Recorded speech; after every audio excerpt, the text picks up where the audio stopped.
16h30, Cyrielle Sarah Cohen. Bonjour à toutes et à tous et bienvenue sur Radio J. Ravi de vous présenter cette nouvelle émission aujourd'hui jusqu'à 16h30 avec mon invité, actrice, autrice, metteur en scène et essayiste également, ancienne chroniqueuse télé-radio, notamment sur France Inter, après avoir interrogé le féminisme et la condition des femmes dans Féministes pour hommes. Nommée au Molière en 2020, Noémie Delattre nous présente son nouveau spectacle L'harmonie des genres, la suite au Théâtre des Mathurins jusqu'au 17 décembre. L'occasion bien sûr de parler aussi de notre actualité, vous le verrez, suivi de mon coup de cœur, le chef Ruben Sarfati à 16h05 en direct live sur Radio J. 15h, 16h30, Cyrielle Sarah Cohen. Radio J. Bonjour Noémie Delattre. Bonjour Cyrielle. Merci beaucoup d'être mon invitée aujourd'hui pour découvrir votre actualité, comme je viens de le dire, autour de votre spectacle L'harmonie des genres au Théâtre des Mathurins. Mais d'abord, on aime dans cette émission vous découvrir aussi pour qui vous êtes au-delà de ce que vous faites. Et d'abord, je vais vous demander 3 mots pour vous décrire. Vital, déterminé. Je dis que des qualités, tant qu'à faire. Ah, mais c'est vous qui décidez, vraiment. Enthousiaste. Enthousiaste. Je note, vous voyez, je fais la bonne écolière. Allez, on va voir si ça colle avec votre personnalité tout au long de cette émission. Mais d'abord, le début, toujours le début. Noémie Delattre, vous êtes née un 11 août dans les années 70 à Paris. Aujourd'hui, avec le recul de la vie, quel genre d'enfance vous diriez que vous avez eu ? Horrible. C'est vrai ? Ah ouais, j'ai vraiment une enfance vraiment dure, mais surtout ces enfances dont on ne se rend pas compte qu'elles sont dures tout de suite parce que je suis née dans le 16e, que je m'appelle Delattre, que j'ai mes 2 bras, mes 2 jambes, et que j'avais des parents en vie, etc. Donc j'ai toujours été persuadée que j'avais pas le droit de me plaindre, etc. Ce qui était un peu la double peine du coup, puisque j'ai pas eu de parents. J'ai eu des parents tout à fait défaillants en tant que parents. J'ai été élevée par des voisins, puis par une grand-mère. J'étais mise en pension à 7 ans. J'avais une mère qui faisait ce qu'elle pouvait, mais qui était à l'époque, on disait pas bipolaire, on disait maniaco-dépressive, alcoolique, et qui était pas, voilà. Et un père qui vivait sur un autre continent, qui me vouvoyait, qui plus tard est devenu un papa super, mais j'avais 25 ans, c'était trop tard, quoi. Ouais. C'est-à-dire que vous vous êtes construite toute seule, finalement. Vraiment toute seule. Non, ouais, vraiment toute seule, parce que je crois qu'en plus, quand on est enfant, on n'est pas capable forcément de voir. Parce que bien sûr qu'il y avait des gens autour de moi qui devaient sans doute m'aimer et me donner plein de choses, mais c'est des parents dont on a besoin, c'est sa maman. Et c'est vachement dur. Et aujourd'hui, en fait, je vois tout l'amour qu'on a pu me donner et que j'ai pas su recevoir. Et ça me fait aussi vachement de peine, ça. Voilà. Et puis j'ai vécu en plus de tout ça des choses vraiment pas marrantes que j'ai dû du coup surmonter seule. Donc non, on peut vraiment, pour le coup, je peux dire sans scier que j'ai vraiment une enfance un peu écrabouillée, quoi. On va voir les combats que vous menez aujourd'hui et certainement que, au travers de ce que vous venez de nous dire, qu'il y a un passif qui fait qu'on mène souvent des combats parce qu'on se sent concerné par cela. Donc c'est de manière évidente qu'on le pense. Très jeune, vous l'avez dit, vous êtes mise en pension et ça vous fait un point commun avec de nombreux artistes que j'ai pu recevoir et notamment Michel Leb que j'ai reçu jeudi dernier. Ah ouais. On ne sait pas toujours, mais voilà, il y a eu cette petite période de sa vie aussi. Et finalement, on va vous remarquer très tôt, Noémie Delattre, parce que dès 15 ans, vous allez commencer à vous produire sur des scènes ouvertes parisiennes, le bec fin, la balle au bond. Comment ça arrivé ça ? Oui, c'est vrai. J'allais vous le dire parce que peut-être qu'aujourd'hui ça s'appelle différemment, mais en tout cas c'était des scènes à l'époque. Aujourd'hui, il y en a tellement d'autres qui ont poussé. Comment c'est arrivé ça ? Alors c'est marrant, vous dites que j'ai été remarquée, et en fait moi c'était mon rêve. Je rêvais qu'on me remarque, je rêvais de cette légende dont on nous abreuve dans les comédies romantiques de je marche dans la rue et un producteur riche et célèbre et très beau on va pas jusque-là me dit oh là là mais je te veux pour mon prochain film, voilà. Donc j'ai toujours rêvé, évidemment, comme la plupart des gens qui font ce métier, pas forcément pour des très bonnes raisons, mais enfin de toute façon qui fait ça pour des bonnes raisons. Je rêvais, oui, qu'on me reconnaisse, qu'on me remarque, qu'on me donne un rôle, etc. Et comme donc j'ai dit déterminé, je crois, tout à l'heure. Et voilà, il y a 15 ans, je trouvais que ça allait déjà pas assez vite. Et puis je me disais, mais c'est quoi les probabilités ? Mais je vais pas attendre de voir mon téléphone je vais pas marcher dans la rue en attendant. Enfin, je peux pas attendre, c'est impossible.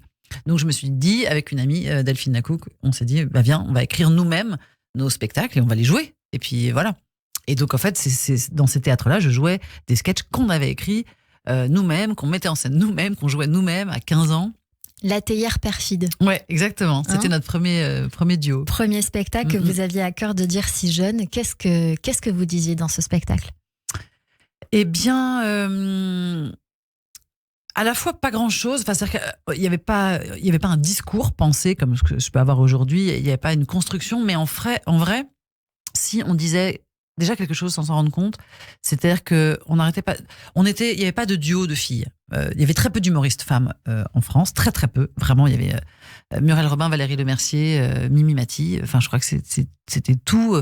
Même Sylvie Joly, c'était une autre époque et tout. Donc il n'y en avait pas. Chantal Latsou, peut-être ? Non, même pas du tout. On la connaissait pas du tout. Non, Anne Romanoff, si. Voilà, mais c'était. Enfin, il y en avait sur les doigts d'une main, on les comptait, les femmes humoristes. Et en tout cas, des duos de femmes, il n'y en avait pas. Zéro, niet, rien. Alors que c'était la mode des duos d'hommes. Donc, quand on a commencé à se faire voir un peu, tout le monde a été très intéressé par ce duo de filles. Parce que très jeune déjà. Et ouais, jeune. On avait plutôt du talent, on était plutôt jolie. On avait plutôt toutes les qualités, on cochait toutes les cases. Sauf que nous, on faisait de l'humour absurde, on faisait de l'humour neutre, on faisait de l'humour qui pouvait être joué par des hommes ou par des femmes. On voulait absolument pas être cantonné à notre rôle de jeune fille. On voulait absolument pas parler de maquillage, de mec. On voulait pas du tout parler de ça. On parlait. Je me souviens c'était que des sketchs absurdes. On voulait juste aller réfléchir sur le rire, le principe même du rire. C'était pas comme aujourd'hui avec un message clair, avec une ambition derrière tout cela. L'objectif, c'était d'être sur scène et d'essayer de se révéler avec le rire de l'époque, je l'entends bien. Vous allez intégrer l'école du Théâtre National de Chaillot, quand même à seulement 17 ans, et ça se raconte. Vous allez donc former ce duo avec qui va s'appeler Delphine et Noémie. Vous vous produisez partout, de vos 25 à vos 29 ans. Avant d'enchaîner ensemble avec le spectacle Le Cri du Dahu, que vous coécrivez également avec Olivier Alouche. Puis d'autres pièces vont naître, Hors forfait, Du plaisir et des médocs, Noémie and Friends. Et on va vous retrouver aux côtés de Pierre Palmade, notamment dans Si c'était à refaire, en 2005, la pièce de Laurent Ruquier. Vous allez collaborer avec Pierre pendant pas mal de temps, notamment dans la pièce Le Comique, écrite par lui, qui va aussi vous mettre en scène en 2014, dans la pièce Femme libérée, que vous avez écrite. Et j'ai quand même envie qu'on s'arrête un tout petit peu là, parce qu'en tant que féministe qui a connu un Pierre Palmade que j'ai moi-même reçu et beaucoup aimé dans cette émission, pour être très honnête, je voulais juste avoir un petit regard sur ce que vous avez vécu avec lui, pas sur ce qui en a découlé, parce que ça, chacun se fera son propre avis, mais votre relation avec lui. Moi, donc aujourd'hui, on est fâchés, gravement fâchés. Enfin, il est fâché surtout, mais ça n'enlève rien à ma reconnaissance immense. Cet homme il a changé ma vie. Il a un talent inouï. J'ai vécu des moments formidables avec lui. Il m'a appris plein de choses, ne serait-ce que par l'exemplarité, par aussi ses ateliers, ses troupes. J'ai rencontré un nombre de gens incalculables, merveilleux. Il a aussi ce talent-là de s'entourer, de de dénicher les talents. Il est très fort pour ça. Bref, j'ai fait 1000 choses avec lui. J'ai vécu des tournées incroyables. Enfin, je n'ai que des bons souvenirs, vraiment de cet homme, de cette amitié, des projets de vie qu'on avait. On était très, très, très amis. Et voilà. Et cette amitié a explosé pour plein de raisons que je peux assez bien expliquer. Et c'est la vie. Par rapport à ce qui s'est passé ou par rapport à d'autres choses ? Non, par rapport à d'autres choses. Ouais, par rapport à d'autres choses. Ce qui s'est passé, en fait, moi, quand je l'ai connu, il se détruisait, lui. Et c'était absolument tragique, mais personne ne mesurait que ça pouvait se tourner contre d'autres. Vraiment, ça n'était que tourné vers lui, ça n'était que l'autodestruction, etc. Donc on était évidemment tous et toutes très inquiètes, mais pour lui. Et puis il a fait des tentatives, il a fait des cures, il a fait le job. Moi, quand je l'ai connu, il était totalement clean. Pendant qu'on jouait la pièce de Laurent Ruquier, il ne buvait pas d'alcool, il ne prenait pas de médicaments, il ne se droguait pas et il ne fumait pas de tabac. Rien. C'était l'homme le plus sain du monde. Et je l'ai connu comme ça. C'est aussi pour ça qu'on est devenus amis, parce que ce Pierre-là, il était je parle au passé et j'espère que ça pourrait être à nouveau du présent, mais en tout cas, c'était un homme extraordinaire qui, effectivement, a été dévoré par les substances, par ses démons. Et en fait, pour aussi des raisons qui rejoignent mes sujets. Parce que j'ai toujours pensé que le sexisme et l'homophobie étaient deux sujets très, très liés. Tout comme le racisme et l'antisémitisme, mais particulièrement ces deux-là, ça rejoint vraiment cette espèce de haine du féminin, voilà. Et je sais que Pierre a beaucoup subi l'homophobie et une homophobie larvée même en lui. Et qui a, je pense, enfin, je veux pas faire de la psychologie de comptoir, mais qui, je pense, doit beaucoup à son autodestruction et à sa descente dans la drogue, quoi. On va revenir à vous, Noémie Delattre. On va vous apercevoir dans Arrête de pleurer Pénélope, Opération Cousine et les monologues du vagin, la chieuse, le fantasme et d'autres. Mais je crois que vous êtes surtout une femme d'écriture avec, on va le voir, une volonté de dire pas mal de choses. Vous devenez professeur de théâtre et d'impro. Pendant près de 10 ans, vous avez développé un goût prononcé pour le développement personnel des artistes comme de vous-même. Qu'avez-vous appris ? Ouf, oh là là, tant de choses. J'aurais jamais cru... quand j'étais jeune, je me disais pas que la vie, c'était ça. Je me disais pas que la vie, c'était un chemin d'apprentissage. J'avoue, ça c'est une surprise incroyable de se rendre compte que l'introspection, enfin, le travail sur soi et le travail sur le monde, en fait, sont extrêmement liés. Qu'en avançant, en apprenant à mieux se comprendre, à mieux se connaître, on apprend à mieux comprendre le monde et réciproquement. Et je pensais pas que je trouverais tant de joie là-dedans. Dans le développement, oui, la connexion au monde, la compréhension, ce qui me rend d'ailleurs parfois un peu intolérante. J'avoue que donc j'ai plus de 40 ans maintenant, etc., donc je suis entourée de gens de cet âge-là, et j'avoue que quand je vois des artistes qui ont passé 40 ans et qui ont toujours rien à dire, je manque un peu de bienveillance, je reconnais. Enfin, je me dis, mais alors à quoi ça sert ? Enfin, si à 40 ans, t'as toujours pas compris un truc de la vie que tu pourrais transmettre ou que tu pourrais incarner ou que tu pourrais développer, fais un autre métier peut-être. Parce que vous trouvez qu'un artiste doit nécessairement avoir un engagement ? Alors non, pas nécessairement. Enfin, en tout cas pas au sens politique. Non. Mais dire quelque chose, transmettre quelque chose. Je pense que c'est vraiment ça le rôle d'un artiste, d'une artiste, c'est d'apporter un regard sur le monde particulier qui sera le sien propre. Je ne peux pas, en vous écoutant, ne pas m'empêcher de rebondir sur quelque chose qui a fait la une ces dernières semaines, notamment sur la guerre entre Israël et le Hamas. On a beaucoup reproché aux artistes ce fameux silence. Moi, je vous ai entendu parler, alors on va y venir dans cette émission, puis j'ai beaucoup de choses à dire avec vous par rapport à cette actualité où j'ai très envie de vous entendre. Mais justement, on dit beaucoup que les artistes sont des vecteurs. Moi, j'appelle ça des passeurs d'âme, de conscience. Ouais. Comment supporter le silence des artistes quand des femmes sont torturées, violées, des bébés décapités, et à l'inverse, les voir quelques semaines après parler de Gaza et ne pas s'émouvoir avant toute chose de choses terribles? Alors moi, je fais partie des gens qui ont été... agressé d'une certaine manière. Enfin, on m'a beaucoup reproché fortement. Enfin, c'était agressif de pas m'exprimer. Et en fait, j'ai répondu assez.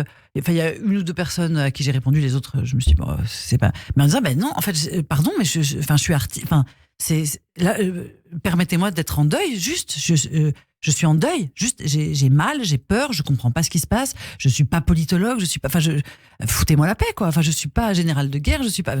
Je suis un être humain dévasté par ce truc-là. Je suis comme vous, quoi. Enfin, pourquoi est-ce que ma place d'artiste me rendrait moins humaine et moins sensible et me permettrait de.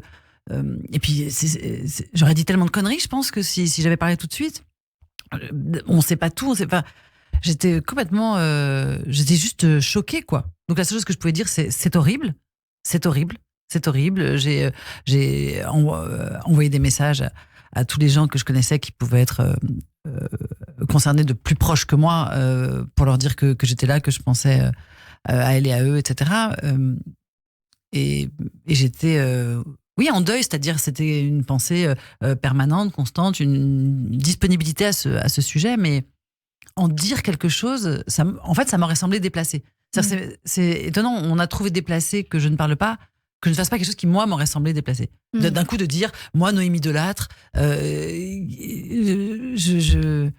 voilà ce qu'il faut penser, voilà ce qu'il faut... J'entends ce que vous dites. En tout cas, aujourd'hui, Noémie Delattre, on vous retrouve dans l'Harmonie des genres, au Théâtre des Mathurins, les dimanches à 20h et les lundis à 20h30, jusqu'au 17 décembre. C'est la suite d'un spectacle que vous avez écrit et où vous étiez sur scène, Féministe pour hommes, en 2017, que vous avez créé juste avant l'affaire MeToo, d'ailleurs. Et aujourd'hui, j'ai vu votre spectacle et vous parlez de ces guerres d'hommes avec les femmes dans les pogroms, notamment entre 14-18, en 14-18, entre 39-45. Et alors, notre actualité le prouve encore, où non seulement les hommes et les enfants, mais aussi les femmes sont en premier plan, parce qu'elles sont violées, massacrées, annihilées dans leur dignité. En témoigne une vidéo sur laquelle je suis tombée, où l'on voit un terroriste dire « Non, elle ne la met pas là-bas, elle est destinée à être violée ». Je ne peux que vous demander de réagir parce que une tribune a été publiée hier dans l'Obs, une lettre ouverte à tous les humanistes et féministes pour qu'ils ne se taisent plus. Et donc, c'est un petit peu cela que j'ai envie d'invoquer avec vous. Mais alors, je ne sais pas quoi vous dire d'autre que... je pense que je réagis comme vous. Je vois pas quel être humain n'est pas choqué. En fait... Mais peut-être que je passe à côté de quelque chose. Peut-être qu'effectivement, en tant qu'artiste, j'ai un devoir de le dire avant les autres. Je sais pas. En fait, j'ai tellement l'impression qu'il y a une évidence. Ça me semble. C'est comme dire la mort ça tue ou la guerre c'est mal. J'ai l'impression que c'est tellement atroce. J'entends Noémie Delattre, mais l'évidence, elle est évidente quand elle est dite. Et je vous demande si, par exemple, vous vous êtes insurgé contre les femmes en Iran. Est-ce que là, c'était plus évident de le dire et est-ce qu'aujourd'hui, c'est plus compliqué parce que on parle d'un conflit ou je ne sais pas. Mais moi, j'ai très envie de vous entendre dire que ce qui se passe, c'est terrible. Ah ben, je vous le dis, ce qui se passe, c'est terrible. Mais j'ai l'impression que je n'ai jamais cessé de le dire et que j'ai jamais dit autre chose. Et vous avez témoigné de cela dans une vidéo. On vous voit dans votre baignoire parce que vous êtes très active sur les réseaux sociaux et vous dites que il faut remettre aussi le fait que les femmes ont une importance, une grande importance, qu'elles sont là au premier plan. Sur scène, vous dites, on résiste, on se fait tuer, torturer, comme les hommes, pas moins que exterminés dans les pogroms, mais combien de rues portent nos noms, combien de places, combien d'avenues, combien d'impasses. Et de retour du front humilié, les hommes exigent de retrouver leurs femmes au foyer. Ça m'émeut vachement de vous l'entendre dire.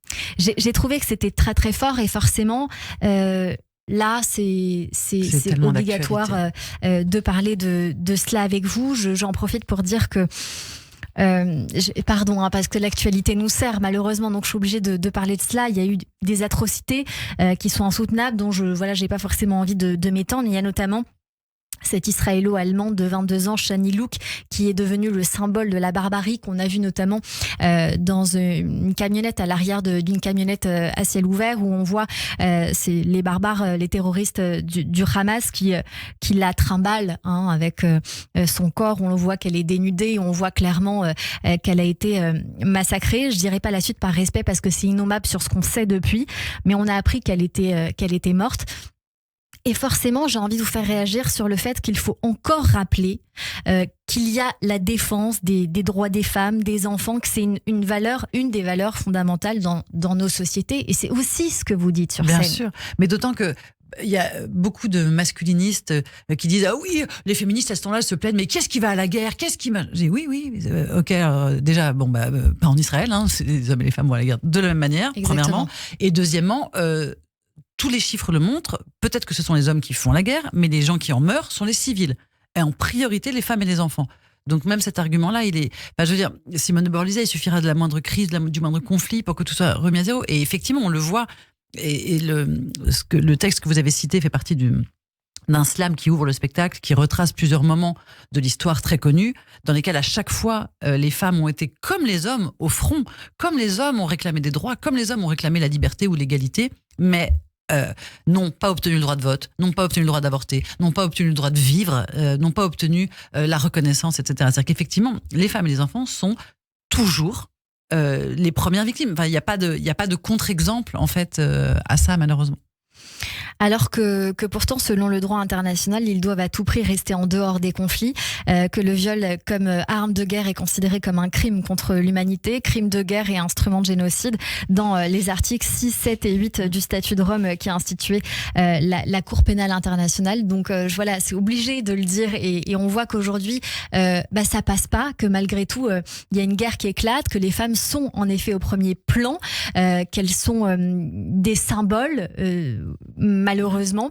Et qu'est-ce qui passe pas, selon vous, aujourd'hui, avec les femmes aujourd'hui, autre que la guerre, évidemment? Parce que sur scène, il y a plusieurs messages que vous passez. Vous en parlez, vous dites en 1968, on fait la révolution sexuelle, mais toujours sous le poids de la charge maternelle. On n'a pas le droit d'avorter. Bon, ça va arriver plus tard avec, bien évidemment, la loi Simone Veil. Et aujourd'hui encore, l'actualité nous sert parce que Emmanuel Macron, le président de la République, va inscrire le droit à l'avortement dans la Constitution. Comment ça se fait que ce ne soit pas déjà fait? Mais c'est hallucinant. Enfin, en fait, heureusement, il y a encore beaucoup de chemin à faire. On est encore dans nos sociétés occidentales sont encore extrêmement racistes, mais quand on voit le chemin qui a été parcouru depuis l'époque de la colonisation, etc., et quand on regarde ces gens il y a un siècle seulement, qui pensaient que les Noirs n'avaient pas d'âme, etc., on regarde ces gens comme des... Enfin, on est consterné par ces gens, on a honte pour eux, on les méprise, etc. Et en fait, moi, je ne peux pas m'empêcher de me dire que dans un siècle, j'espère moins, les gens nous regarderont avec le même mépris en disant, mais sérieusement, les femmes devaient payer leur protection périodique. Elles devaient payer leur contraception. Elles n'avaient pas le droit d'avorter dans tous les pays. Elles étaient moins payées que les hommes. Elles n'avaient pas le droit de... sérieusement, elles ne pouvaient pas s'habiller comme elles voulaient à l'école. Elles n'avaient pas le droit de porter des crop tops. Sinon, elles étaient renvoyées chez elles. Enfin, sérieusement. Mais vous étiez des barbares. Bah ouais. Coucou, c'est nous. Ce qui m'intéresse d'évoquer aussi avec vous, Noémie Delattre, c'est la notion du courage. Du courage à toutes les femmes qui sont résistantes de la vie, qui survivent à tous les maux et dont vous parlez très très bien. Ce courage, on n'a pas le choix. Je fais encore une boucle avec tout ce qu'on se disait, mais j'entends souvent des gens dire, c'est comme une expression, c'est oui, on ne sait pas comment on se serait comporté en 39-40, on ne peut pas savoir. Et moi, chaque fois, je réponds, si, en fait, pardon, mais je n'ai aucun doute sur le comportement que j'aurais eu à cette époque, mais aucun, en fait, et je comprends même pas qu'on puisse... Non, j'aurais pas de doute. Je sais que j'aurais été... Alors évidemment, si je dois choisir entre mon enfant ou 10 personnes, oui, bon, bien sûr, mais sinon, je n'ai pas de doute sur le comportement. Et en fait, j'ai l'impression qu'il y a d'abord un choix existentiel à faire, c'est-à-dire comment on se définit, comment on se positionne dans la vie. Et j'ai l'impression, enfin en tout cas en ce qui me concerne, que je ne sais pas si c'est quelque chose qui brûle tellement fort en moi que j'ai fini par le choisir, ou si c'est parce que je l'ai choisi que ça brûle si fort en moi, mais je me suis vue plein de fois dans des situations... En fait, je trouve même pas que j'ai du courage, parce que parfois on me dit, oh là là, quel courage et tout, et je dis, merci, c'est gentil, mais en fait, j'ai l'impression que je suis juste inconséquente. J'ai juste l'impression que c'est comme si ça appuyait sur un bouton qui m'oblige à réagir. Il y a pas le choix. Et je suis toujours effectivement un peu désarmée face aux gens qui acceptent, qui supportent, qui baissent les bras. On va écouter une chanson Noémie Delattre. Ah. Je sais que c'est une chanson qui vous tient à cœur. On va en parler dans un instant. C'est une chanson de Bette Midler qui s'appelle De Rose. Pourquoi cette chanson, elle est importante pour vous? D'abord, je la trouve très belle. Et puis, c'était une chanson que chantait ma mère à tue-tête dans des moments pas très joyeux, puisqu'elle était saoule dans son salon en train de... Voilà. Mais n'empêche qu'elle chantait hyper bien. Et surtout, ça avait l'air de tellement ça avait l'air de faire tellement de bien. Elle avait l'air de sortir tellement de rage, tellement de choses dans cette colère. Elle hurlait à tue-tête. Et tout. Et on habitait un grand appartement, enfin un grand salon, et ça résonnait. Elle mettait le volume à fond. Elle avait une chaîne hi-fi, dernier cri de l'époque et tout. Et à chaque fois que j'avais envie de me joindre à elle, parce que j'aimais chanter, parce que c'était ma mère, parce que ça avait l'air gai ce moment, je disais, que tu chantes mal et tout. Et à chaque fois que je chantais ce truc, on me disait que je chantais mal. Et toute ma vie, j'ai eu des rendez-vous d'humiliation avec le chant. Que ce soit donc la directrice du pensionnat dans lequel j'étais, ma mère, des petits copains, mes amis, etc. Vraiment, j'ai 50 exemples très humiliants, plus ou moins graves, hein, enfin plus ou moins drôles. Mais voilà. Et alors que le chant a toujours été un truc. Enfin, la musique, d'abord, j'adore la musique, et donc ça a toujours été une grande frustration. Et aujourd'hui, vous vous autorisez. Et en fait, aujourd'hui, donc je suis des cours de chant. Et en fait, il m'a dit, mais qu'est-ce que t'aimerais chanter et tout. J'ai dit, ah bah tiens. Et en fait, j'avais oublié tout. Là, je vous raconte tout ça, mais en vrai, je l'avais oublié. J'ai dit, ah bah The Rose, j'adore cette chanson. Ah, super et tout. Et en fait, je commence à la chanter. Et non seulement je la chante plutôt pas mal, enfin, il n'y a pas de problème. Et au moment où elle dit, and love is only for the lucky and the strong, j'explose en sanglots et je comprends tout. Enfin, je comprends ce que cette chanson signifiait pour moi. Je comprends que les paroles, en fait, parce que j'étais bilingue petite, en fait, donc je les comprenais très bien aussi, les paroles. Je savais ce que ça disait et que c'était aussi ça qui me bouleversait sans doute. On revient dans un instant avec vous, Noémie Delattre. Merci à tous nos auditeurs de rester avec nous. Tout de suite, c'est le rappel des titres et on poursuit cette émission avec notre invité. 15h, 16h30. Cyrielle Sarah Cohen. Radio J.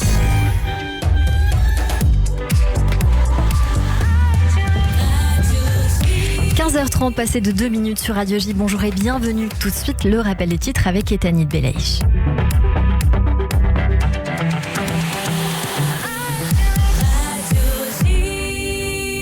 Bonjour Etanit. Bonjour Cyrielle, bonjour à tous. 24e jour de guerre en Israël et plusieurs roquettes ont été tirées depuis le Liban vers le nord du pays il y a quelques minutes. C'est des tirs qui ont déclenché des alertes à la roquette dans plusieurs villes de Galilée. Aucun blessé n'a été signalé lors de l'attaque. Tsahal répond en ce moment par des tirs d'artillerie. Un document choc qui a fuité ce matin dans les médias israéliens remue tout le pays. Un compte-rendu rédigé par l'ancien ministre de la Défense Avigdor Lieberman il y a 7 ans prédisait l'attaque du Hamas. Un document qui indique que les responsables israéliens étaient conscients depuis plusieurs années de la possibilité d'une telle attaque. Le Conseil de sécurité de l'ONU va tenir une réunion d'urgence sur la situation à Gaza. Elle doit se dérouler cet après-midi à la demande des Émirats arabes unis. L'institution a déjà rejeté 4 projets de résolution liés à la guerre Israël-Hamas, dont 2 cessez-le-feu. Une escalade de la guerre entre Israël et le Hamas entraînerait une augmentation des prix du pétrole. C'est ce qu'affirme la Banque mondiale. Cette hausse, pour l'instant limitée, stagne à 6%. Enfin, en France, l'antisémitisme continue de croître. Le ministre de l'Intérieur, Gérald Darmanin, a annoncé ce matin que 819 actes antisémites avaient eu lieu dans le pays depuis le 7 octobre. C'est presque 2 ans d'actes antisémites commis dans l'Hexagone, d'après les dernières données du CRIF. Et merci beaucoup Etanit Belaïch. On vous retrouve à 16h pour le journal complet. Tout de suite une très courte pause et c'est la suite de notre émission avec mes chroniqueurs, notamment Alban Bartoli et puis mon invité Noémie Delattre qui nous rejoint également sur Radio J pour la suite de cette émission. Radio J. Bonjour, c'est Lise Gutmann. Le 10-11, Lise Gutmann. Ravie de vous retrouver tous les matins au programme Judaïsme, divertissement, communauté. Radio J. Le nouveau magazine Les Dossiers de Chronique Criminelle. Bonjour, c'est Jacques Pradel. Pourquoi des gens ordinaires commettent-ils parfois l'impensable ? Avec ce nouveau magazine, je vous emmène au cœur des plus grandes enquêtes. Récits, décryptages, témoignages. La découverte de la vérité ne tient parfois qu'à un fil. Le nouveau magazine Les Dossiers de Chronique Criminelle chez votre marchand de journaux. Radio J. Radio J. Radio J. Radio J. 15h, 16h30. Cyrielle Sarah Cohen. De retour sur l'antenne de Radio J. Merci de passer votre après-midi avec nous jusqu'à 16h30 avec mon invité aujourd'hui, Noémie Delattre, pour son nouveau spectacle L'Harmonie des genres au Théâtre des Mathurins. Noémie Delattre, on en parlait vaguement en première partie d'émission, mais on va s'intéresser longuement à ce spectacle où vous êtes en ce moment donc les dimanches à 20h et lundi à 20h30 jusqu'au 17 décembre au Théâtre des Mathurins. Et je tiens à dire que vous dites sur scène que l'harmonie des genres, ce n'est pas une opposition et ce n'est pas la guerre des sexes. Et c'est très important de le dire parce que c'est un spectacle qui s'adresse aux femmes non seulement, mais aux hommes aussi.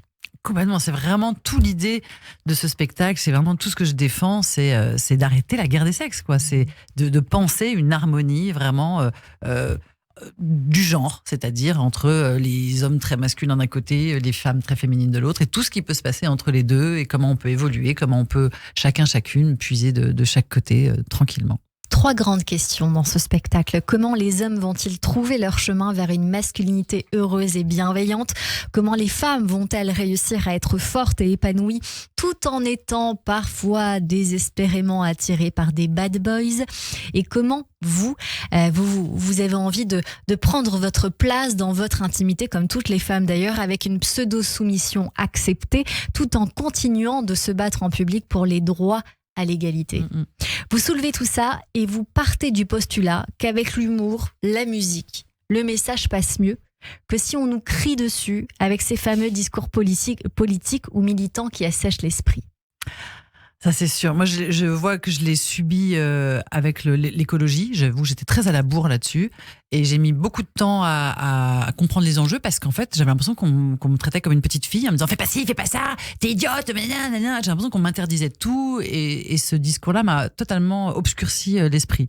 Et puis le jour où j'ai rencontré des gens, il y a maintenant toute une nouvelle génération de militants et de militantes qui sont merveilleuses, enfin qui ont saisi l'enjeu de transmission et de pédagogie. Et voilà, et on m'a expliqué les choses gentiment, en me respectant comme une adulte responsable, et tout s'est bien passé. Et évidemment, j'ai capté l'enjeu crucial, bien sûr. Mais donc, j'essaye de pas faire la même chose. J'essaye de pas taper sur des gens qui ont juste besoin d'être éveillés, éduqués, de comprendre, qu'on leur ouvre des portes, qu'on leur propose des chemins de réflexion. Et après, c'est à eux de les suivre ou pas, à leur manière, à leur rythme. Il y a pas de bonne ou de mauvaise réponse. Il y a juste. On parlait tout à l'heure d'un choix. Est-ce que le choix, c'est je n'en ai rien à foutre, je reste assis sur mes privilèges et je veux pas savoir comment ça se passe pour les autres, ou est-ce que le choix, c'est ok, d'accord. Donc peut-être effectivement j'ai des privilèges que d'autres n'ont pas. Comment est-ce que je vis avec ça? Comment est-ce que j'essaye de faire en sorte d'améliorer les choses? Et vous en parlez très bien. Pendant 1h30, on vous regarde et on regarde le monde autrement, on réfléchit, on rit, on pleure un peu, on chante aussi parce que vous êtes 4 artistes sur scène. La musique, le chant, la danse, le jeu, avec à la fois du stand-up mais aussi un concert à coup de patriarcat sur scène, parce que ce mot revient très souvent. Des tableaux contemporains au service de votre pensée très acérée et un engagement sans faille, mais qui n'est pas non plus dans le reproche, ça c'est important de le dire. Et vous avez la volonté de mettre aussi la musique au centre de ce spectacle, au service de l'action des mots. Ah, complètement. En fait, mon précédent spectacle était très cérébral. Vraiment, il parlait à la tête des gens. Et voilà. Et là, j'avais envie, ça reste assez mental quand même, mais j'avais envie aussi de leur faire vivre une expérience. J'avais envie de leur faire ressentir dans leur cœur, dans leur corps, une partie de mon discours. Et voilà. Et la musique, le fait que ce soit une vibration commune, je me suis dit, quoi de mieux pour rechercher la paix et l'harmonie que de vibrer en chœur, quoi. C'est une mise en scène de Stéphane Corbin, si c'est Corbin, ouais. Voilà, j'ai envie de me rendre britannique, avec Élodie Milo, avec Soigny Elzingre, Cléo Bigontina à la basse, et vous avez donc, je crois, l'habitude de toujours bien vous entourer pour mettre en scène et fédérer des grosses équipes autour de vos projets, donc je tenais quand même à parler d'eux. Merci. Dans ce spectacle, vous remontez aux origines politiques, philosophiques, religieuses, sur les différences entre les hommes et les femmes, qui m'a un petit peu fait penser, qui vient même en complément d'un autre spectacle que j'ai vu il y a quelques mois, voire l'année dernière, au spectacle de Jean-Louis Debré, qui s'intitule « Ces femmes qui ont réveillé la France ». Donc c'était important, je pense, parce que voilà, c'est un très bon complément de venir vous voir si on a vu ce spectacle aussi. Et vous dites quand même sur scène quelque chose qui est important, c'est un monde d'hommes. Donc j'ai envie de vous dire quand même, au-delà de tout, qu'est-ce qui fonctionne pas encore aujourd'hui pour vous, Noémie Delattre? Je pense que c'est vraiment la conscience, c'est-à-dire qu'on ne se rend pas compte. Le début du spectacle, la première strophe, c'est nous vivons dans un monde d'hommes. D'ailleurs, toute l'histoire a été nommée après eux. L'histoire de l'homme, les droits de l'homme, les grands hommes, les pères, les patriarches, la patrie, le patrimoine, la fraternité. Depuis le Saint-Père et le Fils, c'est un monde d'hommes. Et en fait, je vois bien, les gens, ils font ah oui, fraternité, patrie. En fait, on ne se rend même pas compte qu'on est dans un monde d'hommes. C'est-à-dire que c'est même pas c'est pas égal ou quoi, c'est que l'étalon, le repère n'est pas le bon, quoi. Et je pense que c'est une fois qu'on arrive juste à faire ce pas de côté, ensuite tout devient logique. Ensuite on se dit bah oui, donc c'est pas possible que ce soit c'est pas possible que ça se passe comme ça. Après il y a une espèce de logique que là pour l'instant on ne voit pas parce qu'on est dans ce Est-ce que monde-là. vous pensez que si jamais on avait eu de tous les temps, par exemple, des femmes au pouvoir, on n'en serait pas là? Est-ce que ce serait différent? Je pense que c'est une des conséquences. Enfin, il peut pas y avoir de femmes au pouvoir. Enfin, si, évidemment, il y en a, mais on peut pas avoir une égalité de pouvoir tant qu'on reste dans ce monde-là. C'est-à-dire que tant qu'on reste dans ce monde-là, même s'il y a des femmes qui accèdent au pouvoir, ça sera des femmes sexistes, des femmes, parce que pour le coup, le patriarcat n'est pas, et le sexisme n'est absolument pas l'apanage des hommes. Ça, il y a des hommes tout à fait alliés, il y a des femmes tout à fait sexistes. Enfin, je veux dire, c'est vraiment un système, quoi. Dans votre spectacle, vous parlez de beaucoup de choses. Vous parlez de l'instinct maternel. Ça m'a fait sourire. Vous parlez du mariage aussi, en disant que si on a raté son couple, on a forcément l'impression d'avoir raté sa vie, alors que c'est pas le cas, que on doit trouver sa moitié pour s'accomplir, alors qu'on est la moitié de personne et qu'on n'est qu'une personne. Est-ce que vous trouvez quand même qu'on galère dans les rapports hommes-femmes en général aujourd'hui? Tellement, mais en fait, c'est ça qui m'a donné envie de faire ce spectacle. C'est que donc il y a eu MeToo. Et donc on s'est dit vous étiez très précurseur, hein, il faut le dire quand même, oui. parce que votre spectacle c'était juste avant MeToo. Ouais, tout à fait. La première de mon précédent spectacle, c'était 2 semaines avant l'affaire Weinstein, donc c'était assez étonnant. Mais et donc il y a eu ce truc-là qui a donné beaucoup d'espoir en se disant ça y est, donc on prend conscience, ok, génial, etc. Donc il y a plein de choses qui se sont débloquées. Évidemment, il y a eu des avancées, des progrès, etc. Et sans même parler de l'énorme backlash que les femmes subissent partout dans le monde suite à cette révolution. Il y a un truc qui s'est passé de manière beaucoup plus sournoise, beaucoup plus cachée, c'est qu'en fait, c'est venu flinguer nos couples hétéros, quoi. Enfin, je veux dire, ça faisait des siècles que tout roulait avec des femmes soumises et des hommes qui machin et même moi, j'ai été habituée à aimer des hommes plus grands, plus forts et plus riches que moi et à faire raconte-moi, enfin, et à ce qu'on me prenne en charge et tout. C'est ça que j'aime. Enfin, je veux dire, c'est ça que m'ont montré tous les contes de fées qui m'ont abreuvé. Tous les films, les comédies romantiques. Je peux pas ouvrir un magazine sans que ça soit ça qu'on me montre. Un grand homme fort avec une petite femme fragile. Enfin, je veux dire, j'ai des faux seins, j'ai des faux cils, je suis maquillée, je mincis. Enfin, c'est pourquoi ça? C'est pour ça. Enfin, je veux dire, bien sûr que je suis complètement dans ce moule-là, comme on l'est plus ou moins tous et toutes. Et sauf que là, d'un coup, avec MeToo, je me suis dit, génial, je vais pouvoir grandir, me déployer, je vais pouvoir être forte. Et en fait, mais mon mec, il a pas tenu 3 mois, quoi. Et moi non plus, j'ai pas tenu 3 mois. C'est-à-dire que d'un coup, je me suis mis, ça fonctionnait plus. On n'avait plus aucun repère. D'un coup, je prenais plus de place. J'arrêtais de lui dire, explique-moi. Alors que c'est un truc que je masterise de ouf depuis 1000 ans. Mais avant, je faisais semblant. Je disais, dingue. Alors que j'ai un master, juste, en fait. Mais donc, et une fois que, en fait, ça fonctionnait plus. Et j'ai vu autour de moi je pense que vous l'avez vu aussi, une hécatombe de couples hétéros entre 2018 et 2022. Enfin, ça a été vraiment. Je confirme. Voilà. Bisous. Bisous. Oui, voilà, en plus de ça. Et même dans chez les personnalités publiques, etc., ça a été vraiment. Et je pense que c'est vraiment ça qui a été en cause. Donc, ça me semblait important d'essayer de réfléchir à ça ensemble, d'essayer de trouver des solutions. C'est ok, alors on va pas tout ranger les gaules sous prétexte que c'est compliqué. On va essayer de trouver comment faire, comment repenser le couple, comment réinventer l'amour, comment questionner le genre, le sexe, les rapports de force entre les hommes et les femmes. C'est quoi la solution, Noémie Delade? Parce que sur scène, vous mettez tout à plat, vous déconstruisez pour reconstruire, mais on peut pas tout déconstruire, reconstruire. Moi, je vous dis sincèrement, je suis conservatrice. Dans la mesure où je pense que chaque personne doit être à sa place. Un homme et une femme, c'est un homme et une femme. C'est un sentiment très personnel. Et à la fois, quand on est une femme aujourd'hui, on est très indépendante et on fait ressentir à l'autre, même de façon tout à fait involontaire, qu'on peut réussir sans lui. Donc il y a ces 2 choses qui font que nos grands-parents ont très bien vécu de cette manière d'avant, qui aujourd'hui n'est plus forcément le cas aujourd'hui, mais est-ce qu'on ne doit pas revenir à cette chose d'avant, ou est-ce qu'on peut vivre avec notre époque, notre égalité, même si on n'est pas toujours à égalité aujourd'hui? Cette chose d'avant, en fait, ils vivaient pas très bien. Les hommes vivaient très bien. Les femmes, en fait, tout se passait bien. Mais elles sont restées. La majorité sont restées. Elles n'avaient pas le choix. Elles n'avaient pas le droit d'avoir un compte en banque. Elles n'avaient pas le droit de travailler. Elles n'avaient pas le droit d'avorter. Elles n'avaient pas le droit de voter. Elles n'avaient pas le choix. En fait, c'était juste des esclaves domestiques. Elles étaient littéralement prisonnières. Est-ce que vous pensez qu'elles étaient malheureuses? Il faudrait leur demander. En tout cas, ce qui est sûr, c'est que... Parce qu'aujourd'hui, on est quand même malheureuse.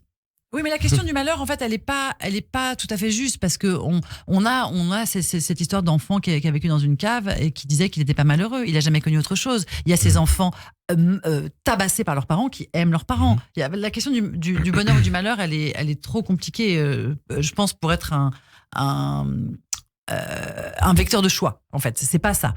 Parce ça veut dire quoi ? Enfin, il faut être en conscience. C'est quoi, comment on dit, libre zut. Ça va revenir. Il y a une notion sociopolitique là, assez récente qui est très intéressante. Ils ont fait des tonnes de sondages justement pour libre et éclairé. Voilà, un bonheur libre et éclairé, qui n'est pas du tout la même chose qu'un bien-être. Voilà, un bonheur libre et éclairé. C'est-à-dire, je sais quel est le monde dans lequel je vis, je connais les trucs, et dans ce truc-là, je suis heureuse. Et je pense que non, nos mères et nos grands-mères n'étaient pas du tout. Voilà, je pense qu'elles faisaient contre mauvaise fortune bon cœur. Parce qu'il faut bien survivre, parce que on a cet instinct-là, parce que voilà. Mais que non, si on leur avait dit, bah écoute, tu peux, si tu veux, parcourir le monde librement, faire l'amour, rencontrer des gens, rencontrer des personnes extraordinaires, créer, laisser ta trace dans l'histoire, élever des enfants, etc. Je pense qu'elles auraient dit, bah oui, je veux bien, oui, plutôt que de m'occuper de recoudre les chaussettes de mon mari pendant que il va parcourir le monde, il va rencontrer des gens, il va faire l'amour, il va, etc. Noémie Delattre, moi j'ai très envie d'avoir la solution aujourd'hui, la vôtre en tout cas, celle que vous avez trouvée et qui vous convient. Alors la mienne, elle est de considérer. Alors c'est pas facile, hein. Et il y a des obstacles, et puis je suis au début de ce parcours, mais je dois dire que j'ai jamais été aussi heureuse de toute ma vie. Seule ou en couple ? Alors, pardon de poser cette question. Mais justement, on n'est pas seul quand on n'est pas en couple. Ça veut dire que l'amour d'un homme oblitère vos amis, votre famille, vos enfants, vos collègues, votre psy, votre prof de Zumba. Enfin non, on n'est pas seul juste parce qu'on n'est pas en couple. On est entouré de milliers de gens super. Et justement, la solution que j'ai trouvée, c'est de considérer que je suis un être humain entouré d'êtres humains. Et que là, par exemple, les 3 personnes les plus importantes de ma vie, c'est vous 3. Oh. Mais oui, là maintenant, c'est vous 3, c'est vrai. Merci. Donc la solution, j'entends bien, c'est de vivre dans l'instant et d'aimer l'instant présent et les gens qui nous entourent. Il me semble. Et de pas se dire, parce que aussi quand on rencontre quelqu'un, sinon on se dit, ah ok, alors ça va être mon mec, ça va être mon amant, ça va être pour dans 10 ans, ça va être mon mari, ça va être le père de mes enfants, ça va être mon pote. Et une fois qu'on a mis un nom sur ce truc-là, on essaye à tout prix de faire rentrer l'histoire dans ce qu'on a prédéfini. Alors que si on se contente de voir de quoi j'ai envie là maintenant tout de suite, est-ce que j'ai envie de faire un câlin à cette personne, est-ce que j'ai envie de discuter avec cette personne, est-ce que j'ai envie de dîner avec cette personne, est-ce que j'ai envie de lui passer la main sur le nez, je suis persuadée, enfin en tout cas pour l'instant ma vie me le prouve, que c'est source de beaucoup plus de bonheur et d'harmonie. Eh bien, merci de nous avoir raconté tout cela. Je rappelle votre spectacle pour ceux qui veulent venir en découvrir davantage, l'harmonie des genres au Théâtre des Mathurins. C'est les dimanches à 20h, les lundis à 20h30 jusqu'au 17 décembre. On poursuit cette émission avec vous, Noémie Delattre, puisqu'on va s'intéresser maintenant à ce que vous aimez avec la chronique Flashback d'Alban Bartoli. Radio J. 15h, 16h30, Cyrielle Sarah Cohen. Bonjour Alban. Bonjour Cyrielle, bonjour Noémie le Noir, pardon, quel lapsus. Vous êtes tout aussi jolie qu'elle en tout cas. Noémie Delattre, bonjour Sandy. Comme chaque semaine, on va parler culture et je vais tenter de mettre en lumière les œuvres qui ont allumé quelque chose en vous, Noémie Delattre. Aujourd'hui, à l'occasion, donc on va commencer. Je suis complètement perturbé par Noémie le Noir. Mais qu'est-ce que c'est que ce délire? Mais vous inquiétez pas, on va s'en pourquoi sortir. je l'ai dans la tête? Parce que quand vous avez dit Alban, j'ai pensé à Alban le Noir. Et ben voilà. Et je l'ai pensé tellement vous fort, voyez, mais je suis c'est de la et on est connecté, je vous le dis, on est connecté. C'est ça qui s'est passé. Bon, moi je suis On commence en musique avec un collectif. Exactement, avec un collectif, les Funambules, que vous connaissez bien, créé en 2012 par Stéphane Corbin, que l'on a évoqué il y a quelques minutes. Un collectif dont vous êtes d'ailleurs membre et marraine. Et on va écouter un petit bout d'un des titres des Funambules, extrait du projet. Elle, il s'agit de l'esthéticienne. Je me réveille, c'est aujourd'hui, cours d'aquagym cet après-midi. C'était prévu depuis des jours, mais attends voir, faut que je fasse un tour chez l'esthéticienne. Alors Noémie Delattre, vous n'êtes pas la seule marraine dans ce projet, puisqu'à vos côtés se sont engagés également Virginie Lemoine, Eva Darlan, Annie Dupéré ou encore Corinne Touzé, entre autres. Qu'on embrasse. Ce collectif a dans un premier temps été créé en réaction aux violentes manifestations contre le mariage pour tous. Le premier album réunit pas moins de 45 chansons originales pour lutter contre l'homophobie et faire progresser les mentalités. Et pour en revenir au projet Elle, que je viens d'évoquer, il est centré quant à lui autour du féminisme, un projet autour des droits des femmes et des égalités hommes-femmes, des sujets qui vous touchent, Noémie, puisque vous portez à bras-le-corps ces sujets-là depuis un bon moment déjà. L'album Elle, c'est 35 titres originaux qui racontent des tranches de vie, des parcours et des portraits, des chansons témoignages sur des thèmes importants comme les inégalités salariales, les violences conjugales, le viol, les féminicides ou encore l'excision, entre autres. Certains textes sont sérieux, d'autres beaucoup plus légers, voire très drôles, mais ils ont tous en commun le fait de vouloir passer un message féministe. D'ailleurs, le message passe aussi par les planches, puisque les Funambules se produisent au théâtre Les Saillons à Paris les jeudis, vendredis et samedis à 21h jusqu'au 11 novembre. J'en profite pour préciser qu'une partie des fonds de ce projet est reversée au planning familial. L'intégralité. À l'intégralité, ok. Et ben encore mieux, une raison de plus pour y aller. Et avant de passer à un autre artiste dont je vais vous parler tout à l'heure, je vous propose d'écouter un extrait poignant du titre Dédicace, toujours extrait de l'album Elle, et c'est votre voix, Noémie Delattre, qui nous offre un slam. On écoute. Dédicace à toutes celles qui, tous les 28 jours, sont prises d'une subite envie de se défenestrer. Dédicace à toutes celles qui, tous les 28 jours, sont prises d'une subite envie de défenestrer quelqu'un. Dédicace à toutes celles que ce fameux 28e jour a surprise en pleine rue, flinguant leurs plus beaux pantalons blancs. Ou en pleine réunion, flinguant leur plus belle assurance.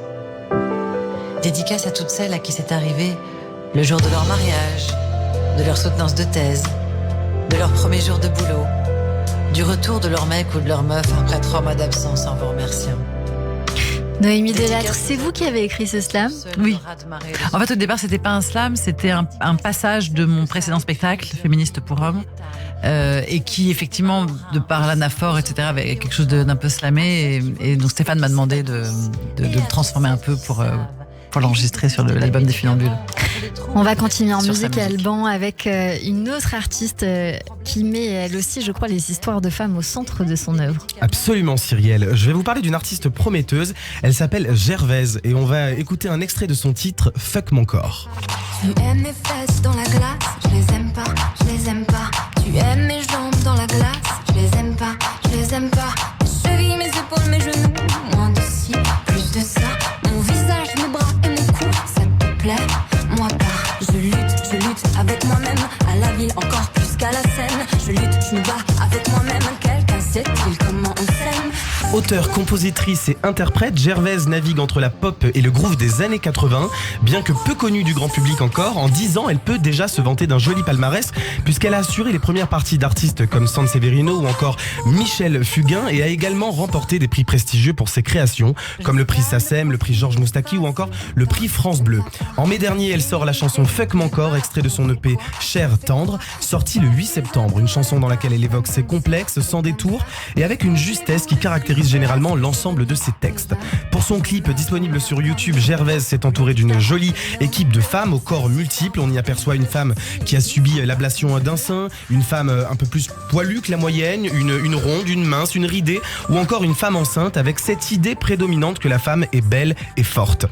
Quand on regarde de plus près votre parcours et vos combats, Noémie Delattre, on comprend très vite pourquoi vous aimez cette artiste, mais on vous remercie surtout de nous avoir donné l'occasion de la découvrir. Et oui, ça aurait pu être un très joli coup de cœur dans cette émission, comme d'ordinaire on fait découvrir des artistes, donc peut-être qu'on aura le plaisir de la recevoir. Pourquoi en tout cas elle est de votre goût spécifiquement? On se doute bien pourquoi, Noémie, mais... En fait, vraiment, c'est aussi le hasard c'est une réalisatrice qui a réalisé son clip qui m'a envoyé ça. J'avais jamais entendu parler et en fait j'ai trouvé que musicalement c'était super. J'ai adoré ce que ça défendait. J'ai trouvé le clip génial. Enfin, ça m'a vraiment ça vous a parlé. Ouais, ça m'a parlé. Et comme on m'a donné cette possibilité, j'étais ravie. Et peut-être une idée de première partie de votre spectacle à penser. Ouais. Voilà. Vous voyez, après la musique, c'est du côté des librairies que nous partons avec un livre qui reste dans le sujet des droits des femmes, mais à une toute autre époque que la nôtre, Alban. Tout à fait, Cyrielle. On va s'intéresser aujourd'hui à un livre, La querelle des femmes, ou N'en parlons plus, de Eliane Vieunaud. Tout d'abord, intéressons-nous à l'auteur. Depuis les années 70, Eliane Vieunaud est une militante. Pardon, je me permets, il faut dire autrice, sinon elle va criser. Tout à fait, mais alors tout à fait, justement, je le mentionne.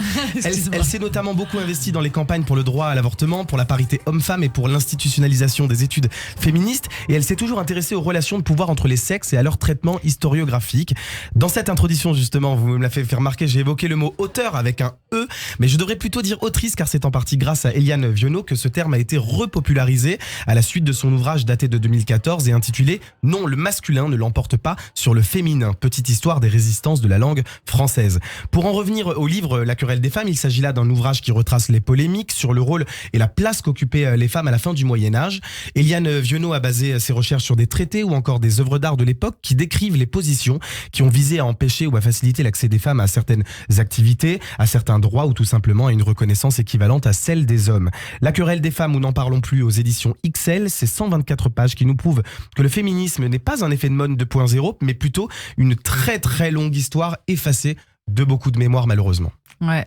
Votre livre de chevet, Noémie Delattre. Je trouve ça, non mais c'est passionnant parce que, en fait, là, à l'époque où le gouvernement essaye encore, parvient à passer des lois pour interdire, ils ont que ça à foutre, hein. Vraiment le monde est à feu à sang, mais la priorité c'est d'interdire l'écriture inclusive, parce que vraiment ça menace, hein, c'est sûr. Alors que, en fait, on se rend compte, donc ça c'est quelque chose que je sais depuis longtemps, mais elle l'explique très très bien. Là pour le coup, c'est même pas qu'elle explique, elle le démontre, c'est historique. En fait, ça a toujours existé, mais toujours. En fait, c'est vraiment au XVIIIe siècle, avec l'Académie française, les femmes ont commencé à réclamer le droit de vote, nos fameuses grand-mères, et les hommes ont dit non, on veut pas, et donc ils ont vraiment transformé la langue française de manière à écarter les pauvres et les femmes de la culture, des cercles de pouvoir, etc. et surtout du droit de vote. C'était vraiment, c'est délibéré. Ce sont des règles sexistes. C'est pas un hasard, c'est pas une chaise, un tabouret. Non. Parce que beaucoup disent justement que c'est un effet de mode et que on est dans cette vague et que tout le monde. Voilà. Et alors en fait, j'ai découvert grâce à vous que non, ça existe depuis très très très très longtemps. Et même quand Emmanuel Macron dit français, c'est inclusif, c'est de l'écriture inclusive. Le point médian, c'est moi je peux vous écrire 18 pages en écriture inclusive sans point médian, que je déteste parce que je trouve effectivement alors parfois c'est plus simple, mais l'écriture inclusive c'est juste dire celles et ceux, français, françaises, c'est dire le public au lieu de dire les spectateurs, c'est dire, il y a 1000 manières en fait de parler en inclusif, etc., dont des règles d'accord qui ont existé jusqu'au XVIIIe siècle, qui sont, au lieu du masculin l'emporte, qui sont la règle de majorité.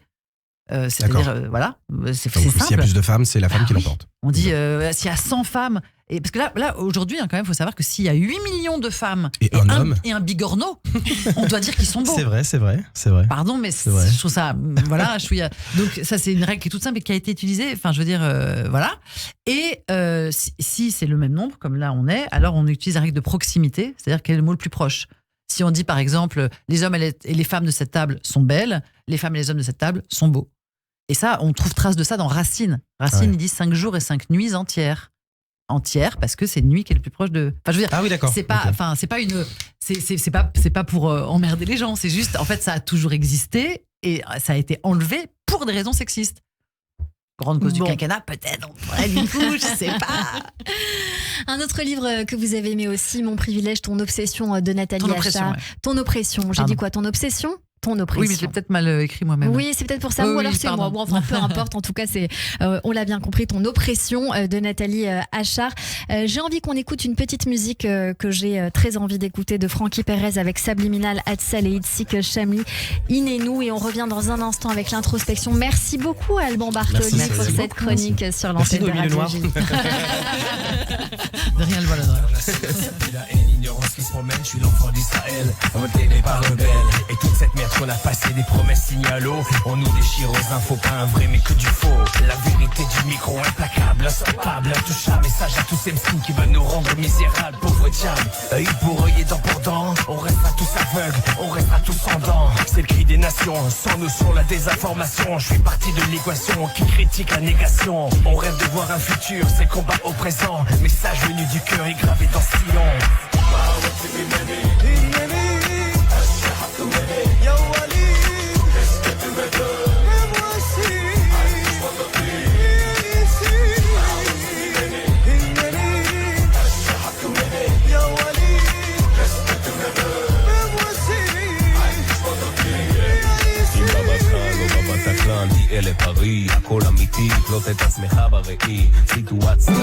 Alexis Lacroix, directeur de la publication Actualité Juive Hebdo. En ces jours si difficiles, Actualité Juive se tient plus que jamais au cœur de l'actualité. Soutenez-nous, abonnez-vous, www.actualitéjuive.com ou 01 88 61 45 55. Retrouvez chaque semaine Actualité Juive sur abonnement et en digital sur actualitéjuive.com. Actualité Juive, l'hebdomadaire incontournable de la communauté.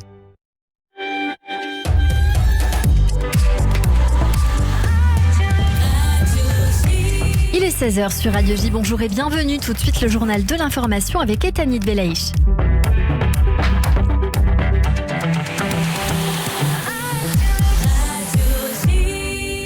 Bonjour Etanit. Bonjour Cyrielle, bonjour à tous. 24e jour de guerre en Israël et plusieurs roquettes ont été tirées depuis le Liban vers le nord du pays. C'était vers 15h. Ces tirs ont déclenché des alertes à la roquette dans plusieurs villes de Galilée tout au long de l'heure. Aucun blessé n'a été signalé lors de l'attaque. Ce 24e jour de guerre est par ailleurs marqué par une extension des opérations terrestres israéliennes dans la bande de Gaza.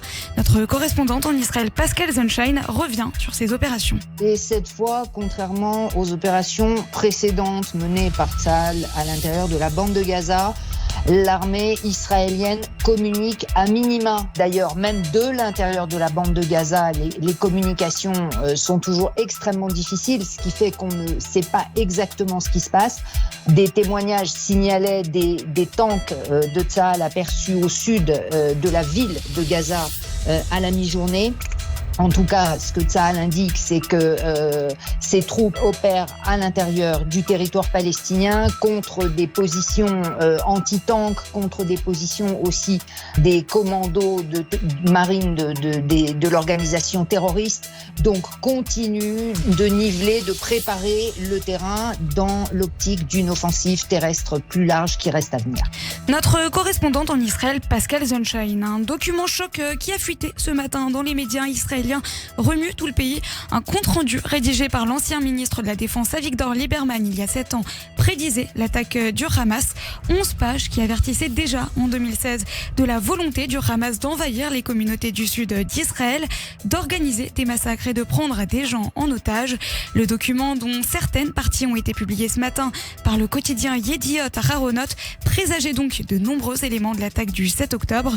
Un document qui indique que les responsables israéliens étaient bien conscient depuis plusieurs années de la possibilité d'une telle attaque. L'État d'Israël n'autorisera pas l'entrée sur son territoire du procureur de la Cour pénale internationale. C'est ce qu'a affirmé ce matin un responsable israélien à la chaîne N12. Nous traduirons nous-mêmes en justice tous les responsables des événements horribles perpétrés par le Hamas, a ajouté la même source. Cela fait suite aux propos tenus par le procureur de la Cour pénale internationale dans la matinée.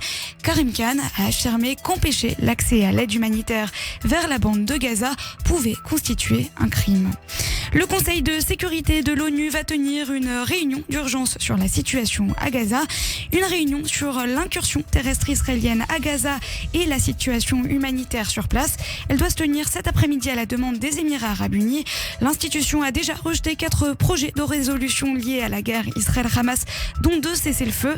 Par ailleurs, l'Assemblée générale de l'ONU, où il n'y a pas de veto, a de son côté adopté vendredi une résolution par 120 voix pour, 14 contre et 45 abstentions, appelant à des trêves humanitaires et à une cessation des hostilités. Notez toutefois que si les résolutions du Conseil de sécurité sont juridiquement contraignantes, celles de l'Assemblée générale ne le sont pas. Enfin, en France, les actes antisémites continuent de se multiplier. Le ministre de l'Intérieur Gérald Darmanin a annoncé ce matin que 819 actes antisémites ont eu lieu en France depuis le 7 octobre, jour des attaques du Hamas contre Israël. On écoute. Beaucoup d'actes antisémites en France, c'est tout à fait vrai. 819 actes antisémites depuis le 7 octobre dernier. C'est aussi, et ça c'est important de le dire, 414 interpellations par les policiers et les gendarmes pour des personnes qui faisaient des actes antisémites. Donc là, les policiers, les gendarmes, les militaires de Sentinelle sont là pour protéger nos concitoyens. Mais il y a un antisémitisme latent, important, dans le monde, et en Europe en particulier. Et nous qui avons la première communauté juive d'Europe, je veux dire à nos concitoyens juifs que nous faisons tout pour les protéger. Gérald Darmanin, ministre de l'Intérieur, ce matin au micro de BFM TV. 819 actes antisémites en 3 semaines, c'est presque 2 ans d'actes antisémites commis en France, d'après les dernières données du CRIF. Et merci beaucoup Ethanit Belaïch. On vous retrouve demain à partir de 14h. Tout de suite, une très courte pause et on poursuit notre émission avec mon invité Noémie Delattre sur Radio J. Radio J. Vous écoutez Radio J à Paris sur 94.8 en DAB+, et sur notre appli Radio J. Radio J. Radio J. Radio J. Radio J. Radio J. 15h, 16h30. Cyrielle Sarah Cohen. De retour sur l'antenne de Radio J. Merci d'être avec nous dans cette émission avec mon invité Noémie Delattre pour son nouveau spectacle L'Harmonie des genres au Théâtre des Mathurins les dimanches à 20h et lundi à 20h30 jusqu'au 17 décembre de cette année. On va passer à une séquence qui s'appelle l'introspection tout de suite dans cette émission. Est-ce que vous la connaissez, cette petite séquence, Noémie ? Alors on y va, c'est parti. Et je vais démarrer avec une petite phrase d'Oscar Wilde qui a dit « Parfois, nous pouvons passer des années sans vivre du tout et tout à coup, notre vie entière est concentrée dans un seul instant. » On va essayer de faire ça maintenant pour nous aider à mieux vous connaître. 10 questions sur la douce musique de Jérémy Ababou. Noémie Delattre, si vous aviez la possibilité de reprendre votre vie depuis le début, vous changeriez quoi ? Rien, je pense. Enfin, évidemment, j'ai pensé au plus gros drame que j'ai vécu et qui m'a... Mais non, en fait, c'est l'effet papillon. Si on bouge un truc, on ne sait pas ce qui se passe après. Non, je ne changerai rien. Quel conseil donneriez-vous à un enfant pour réussir sa vie ? S'aimer, se faire confiance, s'entendre, s'écouter. Quel a été le plus bel âge de votre vie et pourquoi ? C'est en ce moment, depuis mes 40 ans. Pourquoi, pardon. Comment ? Non, j'ai oublié le pourquoi, mais... Ça peut rester comme ça. Quelle fut la plus grande erreur de votre vie et comment vous l'avez résolue ? La plus grande erreur de ma vie, je pense que ça a été d'attendre des autres, du regard extérieur, la considération et l'amour dont j'avais besoin. Qu'aimeriez-vous faire, mais que vous ne faites pas, peut-être, par peur d'être jugé ?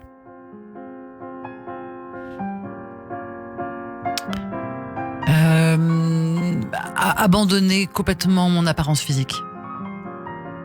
Quelle est la chose que vous avez faite cette année et dont vous vous souviendrez toute votre vie ? L'harmonie des genres. Si je vous parle d'amour, cela résonne comme quelque chose de souffrant ou de vivant ? De vivant. Si vous pouviez changer une chose sur votre corps ou sur votre personnalité, ce serait quoi ? Ça serait sur mon corps et alors là, j'ai une petite liste. Je commencerai par là, c'est l'ovale de mon visage qui me travaille en ce moment. Je trouve qu'il y a des espèces de bajoux un peu bulldog qui me chafouinent. Il n'y a que vous qui les voyez en tout cas. Si vous étiez présidente, Noémie Delattre, quelle serait la première mesure que vous prendriez ?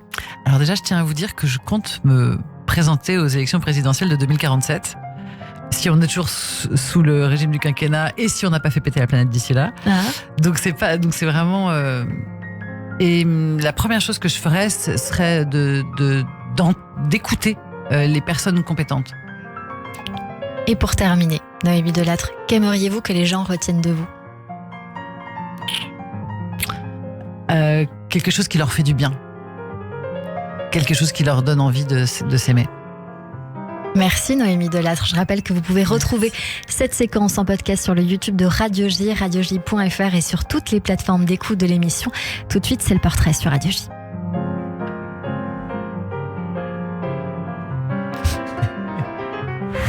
Radio J. 15h, 16h30, Cyrielle Sarah Cohen. Comme toujours à la fin de cette émission, on a pour habitude de débriefer les minutes passées ensemble et donc c'est le portrait avec Sandy Boulanger. Radio J. Radio J. Le portrait psychologique. Ah, Sandy, vous êtes tout sourire aujourd'hui. Qu'est-ce qui se passe? Bonjour. J'ai plein de love. Bonjour Cyrielle, bonjour Naomi Delattre. Forcément, je vais commencer par une petite blague. Vous savez, à chaque fois que je suis très touchée dans mon corps. Noémie, je suis ravie que nous ne soyons pas dans votre baignoire aujourd'hui. Mais quel moment délicieux nous avons partagé. Alors, vous avez partagé 3 mots pour vous décrire aujourd'hui. Vital, déterminé, enthousiaste. On va voir comment est-ce que tout au long de cette émission on vous retrouve. Le début qui est toujours très cher à Cyrielle, c'est la base effectivement, l'enfance. Alors vous dites que vous êtes construite toute seule avec des figures parentales avoisinantes. C'est douloureux à entendre, je crois que c'est douloureux à dire aussi. Et aussi lorsqu'on vous regarde et qu'on vous écoute, on voit derrière vos sourires, surtout ceux qui ont du bruit, que vous avez un grand cœur. Une belle sensibilité. Et ça, c'est peut-être aussi grâce à la base. Alors bien sûr, dans Vital, il y a aussi sacrément envie. Et forcément, ça touche. La vie, dites-vous, est un chemin d'apprentissage. En se rencontrant, on rencontre le monde avec un peu d'intolérance parfois, parce que vous êtes quand même un peu piquante derrière cette grande sensibilité. Et puis vous aimez transmettre votre regard sur le monde. Vous avez à cœur de continuer votre chemin de conscience aujourd'hui avec les autres. Et d'ailleurs, vous nous avez embarqués dans votre sillage. Donc vous êtes vraiment déterminés. On sent cette énergie qui dépote du steak. Et on est là. Le courage, avez-vous dit, des femmes résistantes dans la vie. Et c'est comme un espèce de feu à l'intérieur de vous. Un feu qui vous donne envie de vivre, ou parce que vous vivez, vous avez ce feu comme une grande puissance presque dévorante, un peu difficile à canaliser, imagine-t-on, peut-être un peu fatigante parfois pour les proches, mais bon sang, qu'est-ce que vous êtes déterminée et vivante. Noémie, vos mots, ils sont poétiques. Et puis votre voix, elle est enchantée, elle est chantée, votre énergie, elle est tourbillonnante, entraînante, soutenante, motivante. À votre contact, on se sent pousser des ailes, sortir des griffes, et on est prêt à écrire des symphonies humaines. Dans votre enfance, vous avez fait de cette partie-là de votre vie avec une main d'alchimiste, mal assurée parfois, mais très convaincue. Vous avez transformé la douleur et le chagrin en douceur effractante de joie de vivre. Et je sais que vous m'entendez quand je vous dis ça. Oui. Parce que la douceur effractante, ça c'est magnifique. Et c'est mon prénom. Noémie, ça veut dire ma douceur. Bravo. Mais oui, c'est ça. Je ne le savais pas. Alors avec humour et poésie, tout passe, vous avez dit, l'émotion comme l'information, c'est vrai, ça aide. Vous aimez proposer des chemins de compréhension. On sent que derrière cette grande sensibilité, vous semblez partager votre intime à une toute petite poignée de chanceux, un peu comme nous quand même aujourd'hui, parce que vous nous avez beaucoup dit de vous. Et puis ça se mérite surtout de vraiment vous rencontrer jusque-là, au plus profond de vous. Vous êtes aussi généreuse, touchante, très sélective, donc on est encore plus heureux de pouvoir vous rencontrer. Et puis vous primez la qualité relationnelle plutôt que la quantité. Alors continuez à ouvrir les consciences, bien sûr, sur la place des femmes, sur le sexisme des femmes comme le sexisme des hommes, le sexisme des autres, sans armes, mais je pense avec des outils, un peu comme à la Voltaire, où il y a un côté d'un jardin taillé à l'anglaise qui peut très bien apprendre à vivre avec un jardin en jungle. C'est un peu ça l'histoire de la vie, et ça sera un truc vraiment super beau. Alors j'ai envie de vous dire, jardinons un bonheur libre et éclairé, comme vous nous l'avez dit, pour soi, avec l'autre, avec les autres, mais jamais trop que pour les autres. Ça, c'est la grande leçon de la quarantaine. Fini, les sacrifices. Vous êtes sincère. Vous avez dit que c'est pas facile quand même d'être en chemin sur la vie. Et que vous sentez en fait que vous faites partie d'un tout. Vous êtes une dans le tout. Ça, c'est la psychologie humaniste de Martin Buber, entre autres, qui dit qu'on ne naît pas et on ne meurt pas seul. On n'est jamais seul en fait. Alors bien sûr, dans cet état de cœur, on peut rejoindre alors cette phrase archi connue de Nietzsche qui dit que peu importe le comment, quand on a un pourquoi, eh bien en fait, ce pourquoi semble être simple et riche, quitte à être là, autant vivre un truc géant, grandiose, de dingue. Vivons ensemble équitablement, avec joie et poésie. Noémie, c'est du bonheur de faire partie de l'humanité avec vous. Merci beaucoup et continuez encore de nous embarquer. du cœur. Et merci à Sandy Boulanger qui au passage est sexologue, donc je tenais à le dire. Donc on était dans un thème que vous aimez puisqu'on a parlé notamment vaguement des rapports entre hommes et femmes, mais on les a évoqués différemment et vous êtes psychothérapeute. Merci beaucoup Sandy Boulanger d'avoir été encore avec nous sur l'antenne de Radio J. Tout de suite c'est le coup de cœur. Radio J. 15h, 16h30, Cyrielle Sarah Cohen. Sandy, vous ne pensiez pas si bien dire parce que je vous ai écouté attentivement et vous avez dit jardinons un bonheur éclairé. Aujourd'hui, nous avons un coup de cœur qui jardine de son côté et qui s'appelle Ruben Sarfati. Bonjour Ruben. Bonjour. Merci beaucoup d'être mon invité aujourd'hui Ruben. On vous connaît, on vous a déjà eu en invité dans cette émission, invité principal puisque vous êtes passé par un dîner presque parfait. On vous a vu dans Top Chef en 2012. Vous êtes aujourd'hui chef à domicile et vous étiez venu nous voir le 14 juin dernier pour la sortie de votre livre Casserole de chef, 10 nouvelles croustillantes à dévorer sans modération. Aujourd'hui, vous venez nous voir pour un tout nouveau projet. J'ai envie de savoir ce qui s'est passé depuis. On va en parler parce qu'il y a beaucoup de choses à dire aussi sur les infos que vous nous aviez données la dernière fois. Mais d'abord, je veux commencer par le début, toujours le début. Vous êtes rentré d'Israël le 6 octobre. Et forcément, on en a parlé ensemble et j'avais envie d'évoquer cela avec vous d'abord. Ah bah c'était très particulier, je suis parti pour une mission en chef privé chez des clients chez qui je vais très souvent et le plus fou dans la temporalité, et on va en revenir avec ce projet, c'est que ce projet est né le jour où je suis rentré. C'est ça. Et c'est hyper bizarre parce qu'on parlait avec ce client, j'ai atterri à Paris le 5 dans la nuit, le 6 au matin on s'écrit et il me challenge à un projet, une idée, quelque chose en me disant par contre, il sait que je suis pas chômeur, mais c'est son objectif que je le devienne et il me dit par contre si tu fais des essais pendant Shabbat, ça m'intéresse pas. Et donc je lui dis ok pas de problème, je le ferai dimanche. Sauf que il se passe ce qui se passe pendant Shabbat et moi je me retrouve bien malin le dimanche qui suit à prendre des nouvelles mais à lui dire que j'ai rien fait, donc j'étais fier de pas l'avoir fait pendant Shabbat, mais en même temps on s'en fout. Enfin vu ce qui s'est passé, c'était vraiment le cadet de ses soucis et au contraire à l'inverse, ça lui a un peu changé les idées dans tout ce qui a pu se passer, donc il était content et on prenait des nouvelles par le biais de l'évolution de ce prototype, etc. Donc la temporalité était vraiment particulière. Aujourd'hui, il vous a missionné sur 2 projets. Alors, je crois savoir. Un projet d'abord. Quelques jours en partant en Israël, j'ai lancé un projet que je fais tous les ans depuis quelques années, mais quand on s'était vu, c'était pour une campagne Ulule, et c'est vrai que j'ai bien aimé ce challenge de la campagne de financement participatif. Donc je me suis dit, pour votre livre à la base. Et je me suis dit que cette année, pour le calendrier de l'Avent que je fais tous les ans depuis 3-4 ans, c'était un bon moyen d'ouvrir à de nouveaux spectres, à le vendre à des clients que je n'ai pas, qui sont pas dans mon cercle de clients habituel, de le faire par ce biais-là. Donc quelques jours avant de rentrer d'Israël, quand j'étais là-bas, je lance la campagne. Il avait pas vu parce qu'on y était, parce qu'il a reçu beaucoup de monde pendant cette semaine-là, et quand j'arrive, justement, il voit que sur Insta, je communique sur ça, et il me dit, j'aimerais bien t'aider, j'aimerais bien participer, mais moi, le sapin de Noël et le calendrier de l'Avent, je m'en fous. Fais-lui un cousin juif à ce calendrier de l'Avent, et je participe. Je dis, ok, parce que c'est une bonne idée, on va faire un truc autour de Hanouka, donc une Hanoukia, et ça va être une très bonne idée pour avoir vraiment le tenant juif de l'autre côté, etc., etc. Et vous avez créé donc la Hanou. Exactement. La Hanoukia qui a de l'avenir. Vous essayez de récolter, je crois, dans les 2 000 €. Vous y êtes presque.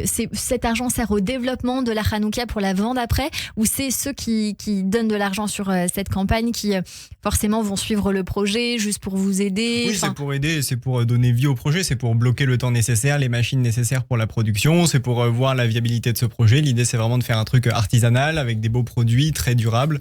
C'est que du bois massif, de l'acier, les bougies sont en cire d'abeille et pas à la paraffine qu'on a trop souvent l'habitude de retrouver, ou alors avec des fioles d'huile d'olive et les mèches enduites de cire d'abeille. Donc l'idée, c'est d'avoir plein de modèles différents, de faire plein d'essais, plein de prototypes, et les gens vont choisir chacun celle qui leur plaît le plus. Voilà, là l'idée c'est qu'il y a un modèle en phonétique. Alors, parce que Illustrator est un peu antisémite à chaque fois, il me le fait en effet miroir, j'arrive pas à graver de l'hébreu. À chaque fois que je mets de l'hébreu sur Illustrator, il me l'inverse, je n'ai pas trouvé le pourquoi du comment, mais je vais trouver. Donc il y aura un modèle en hébreu. Et bravo déjà, parce que il y a quand même une écriture en hébreu, hein, donc pas si antisémite que ça. Hein. Mais c'est compliqué quand même. Illustrator, donc voilà, je tiens à montrer à la caméra parce que on est aussi diffusé en direct live sur Instagram, les réseaux sociaux, et puis parce que on se sert des images aujourd'hui. Donc c'est gravé en hébreu. Vous avez mis les petits espaces pour mettre ces fameuses fioles en huile qu'on peut acheter dans tous les magasins. Je les fournis, l'idée c'est vraiment et tout est... Vous les fournissez aussi.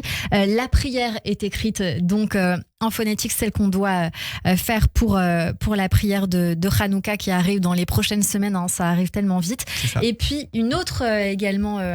Oui, voilà, c'est ça. Ça, c'est un modèle qui est. Il y en a plein. Il y en a 2-3 différents avec des bougies à la cire d'abeille, donc que vous avez sur le côté, et 2-3 avec le modèle qui est compatible avec des fioles, avec à chaque fois les prières soit en hébreu, soit en phonétique.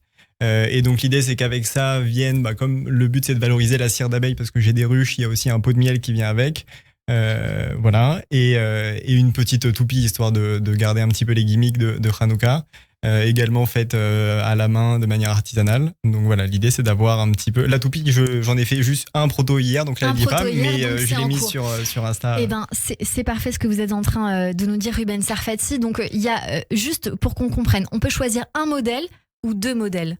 Il y a une dizaine de modèles dispo, donc l'idée c'est de juste se dire ça m'intéresse, je veux participer au projet, et ensuite le choix du modèle se fait pour chaque contributeur par message où ils vont choisir, je propose 3-4 modèles différents, ils choisissent celui qui lui plaît le plus. On peut vous aider pour vous soutenir via la campagne donc Ulule à retrouver sur votre Instagram ruben.sarfati pour vous retrouver vous précisément sur les réseaux sociaux. On vous aide financièrement. Par ailleurs, j'ai envie de dire quand même à nos auditeurs qui veulent se procurer vos Hanoukiot ou une, combien ça coûte ? Ça coûte 120 €. Incluant la totalité de ce qui va être nécessaire. Je trouve ça très correct, donc, franchement. La Hanoukia, toutes les bougies, les fioles, les flotteurs, un coffret pour la ranger, pour la retrouver d'une année sur l'autre, les frais de livraison inclus, et une grosse partie des bénéfices va être versée à une association qui œuvre en Israël. Donc l'idée c'est que vraiment le projet soit solidaire autant que faire se peut. Donc il y a 50% des bénéfices qui seront reversés à une association qui œuvre en Israël. Une association qui aide, j'imagine, les soldats en Israël ou alors je suis en train de voir j'ai justement demandé qu'on me dise celles qui semblent les plus cohérentes. Pour l'instant c'est Magen David Adom qui paraît être le plus intelligible pour avoir le spectre d'action le plus étendu. Mais après je suis ouvert à réfléchir à l'asso qui peut être la plus cohérente. On a reçu pas mal d'associations dans cette émission qui œuvrent, donc on peut peut-être vous donner un coup de main là-dessus. Ruben Sarfati, j'ai très envie de goûter tout ça parce que je sais qu'en plus il y a une harissa qui est en préparation. Exactement, là j'ai pas ramené parce qu'elle est quand même un peu trop méchante pour l'instant. L'essai numéro 1 était vraiment pas compatible avec tout le monde, c'était vraiment assez costaud. De goûter votre miel. Vous venez de dire que vous avez une ruche, donc on a envie de savoir. J'ai une dizaine de ruches. Parce que je sais que vous êtes chef privé, restaurateur et bientôt à la tête d'une maison d'hôtes et table d'hôtel. Où est-ce qu'il en est ce projet, puisqu'on en avait parlé la dernière fois sur l'antenne de Radio J. Est-ce que les ruches sont là-bas si jamais c'est avancé ? Exactement, les ruches sont là-bas. Donc ça, j'ai mes 8 ruches qui produisent sur ce terrain-là depuis 5 ans maintenant. J'en ai 2 autres ailleurs pour avoir des miels assez différents et le projet suit son cours gentiment. Le permis est déposé. On attaque normalement au printemps une grosse partie de la première phase de travaux. Donc voilà, ça suit son cours gentiment et pendant ce temps-là, on développe pas mal de petits projets annexes histoire de complémenter l'activité de chef à domicile. Et on peut donc vous appeler en tant que chef à domicile si on a besoin à la maison pour un anniversaire, pour un événement. Est-ce que vous faites les mariages ou pas encore ? Tout à fait. Vous faites les mariages, voilà, c'est très bien. Donc c'est lancé. Donc Ruben Sarfati à contacter sur vos réseaux sociaux, ou est-ce que vous voulez qu'on donne un mail en particulier ou... Le mieux c'est sur Instagram. Le mieux c'est sur Instagram, c'est vrai, tout fonctionne de cette manière. Merci beaucoup Ruben d'être venu nous voir. On va la garder pour Radio J. Avec plaisir. Voilà, on va les mettre du côté de la radio, voilà, qui en a besoin dans ces prochaines semaines. On a besoin de lumière. Merci beaucoup d'être venu nous voir sur l'antenne de Radio J, Ruben Sarfati. Radio J. 15h, 16h30, Cyrielle Sarah Cohen. C'est la fin de cette émission avec vous également, Noémie Delattre. Je rappelle votre nouveau spectacle, L'Harmonie des genres, au Théâtre des Mathurins. C'est les dimanches à 20h, lundi à 20h30 jusqu'au 17 décembre. Merci pour cet échange. Un mot de la fin qui vous revient. Vous dites vraiment ce que vous voulez. L'amour, je trouve qu'il y a eu beaucoup de sensibilité, d'échanges d'amour, justement au sens large, d'amour qui n'est pas forcément l'amour amoureux, qui est l'amour de l'attention, de la curiosité, de la bienveillance. Ouais, ça serait ça. Est-ce que vous avez un message à passer pour les auditeurs qui sont avec nous pour venir vous voir? Parce que moi, j'ai fait le travail, mais après, il y a d'autres choses à dire très certainement que je n'ai peut-être pas dites. Si tout va bien vraiment dans votre vie amoureuse, sentimentale, vos rapports avec les hommes, les femmes, si tout est vraiment huilé et c'est gai, tout roule facilement du matin au soir, effectivement, vous n'avez pas besoin de venir voir mon spectacle. Si parfois c'est un petit peu compliqué, je pense que ça peut être utile de venir vous questionner, juste découvrir des pistes de réflexion sur tous ces sujets, juste pour être plus heureux et plus heureuse, quoi. Merci beaucoup Noémie Delattre d'être venue nous voir sur l'antenne de Radio J. Merci au chef Ruben Sarfati d'avoir été mon coup de cœur du jour sur Radio J. Je rappelle les campagnes Ulule pour ceux qui veulent mettre un petit sapin à côté de la Hanouka. Je sais que c'est pas très cachère comme on dit, mais il y en a qui le font, donc c'est aussi une possibilité de vous donner un coup de main là-dessus, et également pour développer ces Hanoukiotes. À la réalisation audio et vidéo, Benjamin Arnaud et surtout Philippe Sinclair derrière la console aujourd'hui. Notez d'ailleurs que vous pouvez réécouter nos invités, toutes nos rubriques également en podcast sur le site officiel de Radio J, radioj.fr, YouTube et toutes les plateformes de streaming. Merci à toutes et à tous de nous avoir suivis. Et on se donne rendez-vous demain dès 15h avec Vincent Fernandel, le petit-fils d'eux, pour parler de Pagnol. À demain et belle journée à tous sur Radio J, à l'écoute de Mia qui chante cette chanson Otage et qui devait également être avec nous en coup de cœur aujourd'hui. Et cette chanson résonne grandement, donc à vous de prendre les messages qui vous parlent. Merci d'avoir été avec nous sur Radio J. Qui font mal et les fins qui soulagent, mais souvent des histoires qui ne terminent jamais. Tes mains dans le sable, mes yeux dans tes yeux qui nagent. Tout autour de nous, un monde qui ne fait que tomber. Je voulais t'offrir le ciel, que tu fasses battre le plus beau des tonnerres. Je voulais revenir te chercher, tout se bouscule dans ma tête. Je comprends toujours pas comment faire, ni comment on a fait. Je me demande ce que t'as vécu quand j'essaie d'imaginer vivre. Je me dis que c'est dingue comme on était belle dans la nuit. Je voudrais m'effondrer dans tes bras qui dansent la folie. Dis-moi tu reviens quand?